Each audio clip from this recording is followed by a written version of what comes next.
LaTulip, I do want to read to you here, and then we can get to the interview. Rob caught up with Danny Hurley at the Garden. We'll get to that in just a second. But you guys also mentioned this in Top Dogs. This Illinois team had out-rebounded everybody that they have played up until this point. Wasn't a huge discrepancy in this game, but it was enough to let the Huskies recycle it and get a couple second chance points. If you could pinpoint kind of a facet of this game for Illinois that was the biggest reason that they fell today and maybe the biggest concern going forward that you have, what would that be? I think I tie it all back to the continuity that they're searching for with the rotations. Because I think right now you have too much volatility with the different lineups that you have, meaning, hey, here's this lineup that gives us a little bit offensively, but it's poor defensively. Or, hey, here's this lineup like they had at the end of the first half when they put in Brandon Lee, when they put in Zavonimir, when they put in Ben Rickhouse, and they stabilized things defensively, but you couldn't gain enough room or you couldn't get enough back offensively. So it just felt like every time you looked up, it's like it's still between 9 and 11. It's still between 9 and 11. And I think that's where this Illinois team is going to need to grow is finding that and maybe leaning one way or the other. But I also look at, Andre Stojakovic, and this is where I think, and I don't necessarily mean this literally, but like this is where the games where he kind of has to make his money, meaning like Texas Tech and Alabama, two teams that are going to switch, two teams that are going to allow you to play the matchup hunting game. They're going to allow you to isolate. And when you get into games against a UConn who wants to pack the paint a little bit more, who wants to clog gaps a little bit more, who wants to send another body at you when you drive and then help off of that, can you still be effective? And that's my challenge, I guess, to Andre Stojakovic, just saying, well, if you can't get it on straight line drives like you did against Texas Tech and Alabama, can you get more in transition? Can you get more in secondary transition when matchups aren't perfect? Now you can attack early. Can you get more back on the offensive glass at 6-7 and springy and mobile? And can you get a couple more buckets that way? Can you get more extra opportunities for your teammates that way? And I think all of that, to me, ties back to the defense, because you can't get out and run like that if you don't get consistent stops.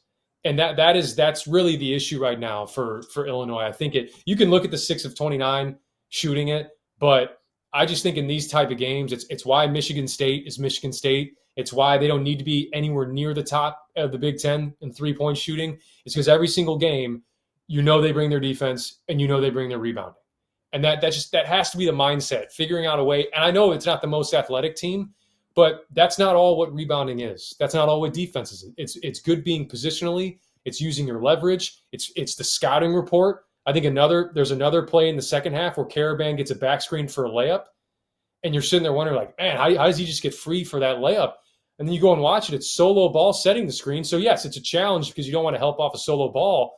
But Kylan Boswell, instead of giving Ben the room and backing off and letting him get through, he flipped his hips to prepare for the next screen for solo. So there was no one to help Ben Rickhouse on the backside, and it's a Karaban layup. So being sharper with those defensively, that's what it comes down to. The shooting is the shooting. I personally don't believe that you have to be a great shooting team to be a great team. We've seen that proven throughout college basketball, and that just has to be the next step for Illinois, is finding that continuity in the rotations and improving on the defensive end. Yeah. Seems like, they're just not really good enough on the defensive side right now that when the offense disappears like it did today, I guess if there was some solace to take away from that game for you, LaTulip, it's that, it wasn't a repeat of that Elite Eight all over again, right? Down by 21 points at this time. And then they brought it back within 7. You mentioned that's when the shot clock thing happened. But, with a trip coming up to Nashville, I believe that's coming up next week, take on a top 20 Tennessee team that just beat Houston.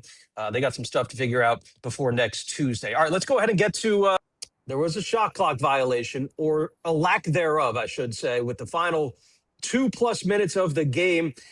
Illinois probably should have had the ball down by 7 with 2:10 left in the game. Instead, Malachi threw up a heave after a Karaban miss that missed the whole rim. They got the offensive rebound. Malachi made and banked in a 3-point play, ended up being a 4-point play because he got fouled on the play. But for the officials to go to the monitor there and not come away with the correct call was baffling to say the least. But Mike, what did you make of that call? I've never seen something so blatantly clear for an official to go to the table and then come away and say, "Nope, actually, let's just stick with the original call." I think two things can be true. It was a horrible review. It absolutely should have been Illinois ball, and I think it's a lot closer than people think. I think it's like Sure.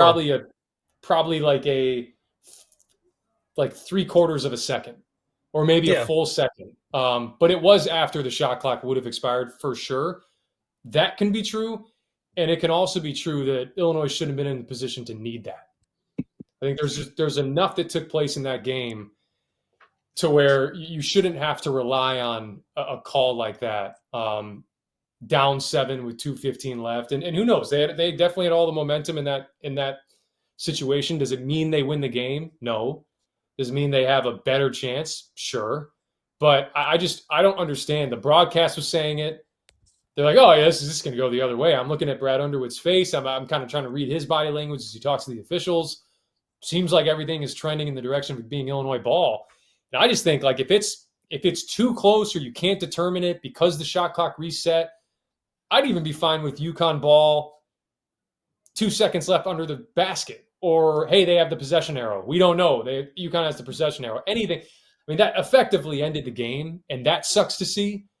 But if you're Illinois, you don't want to be in that position in the first place to have a call like that. Kind of, you end up ending the game effectively.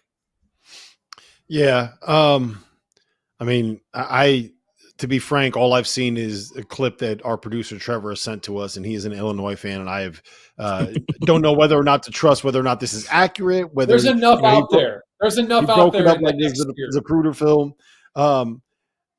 My guess is what happened is the officials went through it and said, "All right, when the time changes, it's going to be like 2:13 with 3 seconds." Right. So when we get to 2:11, then there's still going to be 1 second left on the shot clock.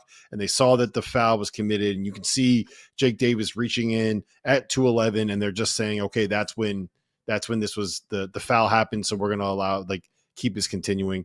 I'm not complaining about it. Insane. I'll take it. Which is insane. Yeah. Yeah. It's what I will say is this. I think that was lucky for UConn. And I also believe that was something where if that goes the other way and that gets flipped, we saw UConn blow. It was 21 and got down to 7 here, right? We saw them against BYU be up by 20, and then BYU had the ball with a chance to tie it late in that game. I am starting to be a little concerned about UConn's ability to close games.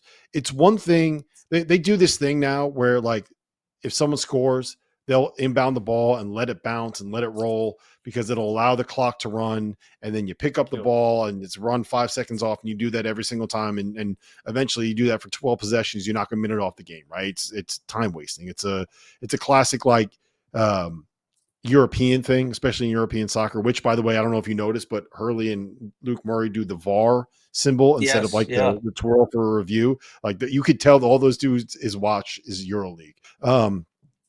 But I am starting to get a little bit worried about their ability to close out games. It feels like they get this big lead, they take their foot off the gas, and they just kind of say, we're going to drain this thing away instead of being aggressive. And I would like to start seeing them put their foot on people's necks here when you have a chance to be able to put something away. But, a win is a win. I'm not going to pretend like it's a bad win. So they're in a really good spot right here, and I'm feeling good about this program, man. And honestly, I would feel really good about where Illinois is right now too. My gut says the threes that they got and the shots that they got, for the most part, were the shots that they wanted in that game, Mike. And you could tell me if I'm completely wrong, but I think they more or less got what they wanted offensively, and those shots didn't go down. And that's just something that's going to happen in college basketball games. Yeah, I think so. And last point I'll make too is to UConn's late game offense. Illinois made that run when they started, and this is like a question for Illinois defensively. If you're a little bit overmatched from an athleticism standpoint, do you just start running and jumping a little bit?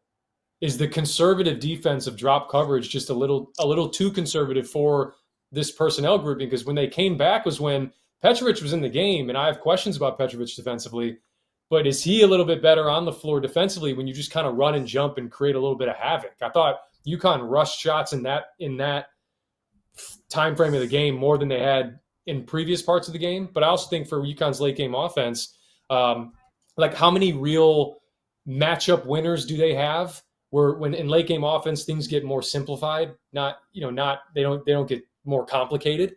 So when you run very like long form offense like UConn does, Kentucky had this issue last year. And actually it hurt them climbing back into games when they got down. So I'd be curious in a situation for UConn, if they get down, does this rear its head? They did. Struggle to climb back in. They did. They were able to come back against Arizona. What I'll say is I think this changes once Terrace Reed is healthy and you can throw the ball into the big fella and not have to worry about anything. Yeah. And two, like once Silas Demery figures out when and where and how he's supposed to attack, because he still looks like we've seen it in flashes. We haven't seen him be the best version of himself yet. So